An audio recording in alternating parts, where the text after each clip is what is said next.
जी हाँ दोस्तों, नमस्कार। आप देख रहे हैं विनय भोजपुरी नंबर 1। तो फिर से आपको विनय भोजपुरी नंबर 1 में स्वागत करते हैं। जी हाँ दोस्तों, हम बता दें जो खेसारी ने जो कि अगला धमाका जो कि आने वाला है, और बता दें जो कि पोस्टर आप जो कि स्क्रीन पे चल रहा होगा देख ही रहे होंगे किस तरह का जो कि गाना। आपको बता दें जो कि इस गाने को लिखे हैं जो कि अभिषेक भोजपुरिया, जो कि बता दें एक से एक हिट गाना जो खेसारी लाल यादव को जो कि दिए हैं, जैसे मैं चुनमुनिया डाल के चला। और बता दें अभिषेक भोजपुरी का जो कि लाइव का खेसारी लाल का पहला ऐसा गाना होगा जो कि अभिषेक भोजपुरी का भक्ति सॉन्ग और बोलबम सॉन्ग कहीं ना कहीं ये जो कि रिकॉर्ड किया, और इनका जो कि भक्ति सॉन्ग जो कि गा रहे हैं, तो कहीं ना कहीं बहुत बड़ी बात है। और अंशिका म्यूजिक अंशिका फिल्म से ये गाना आएगा।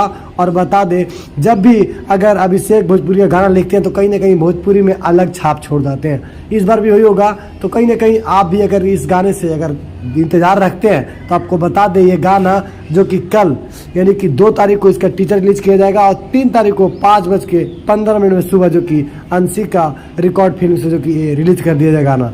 तो अगर आप इस वीडियो को अगर देखें, अगर आपको अगर इन्फॉर्मेशन अच्छा लगा तो हमारे चैनल को सब्सक्राइब करें, वीडियो को लाइक करें। और चलिए फिर मिलते हैं अगले वीडियो में। तब तक के लिए जय हिंद, जय भोजपुरी।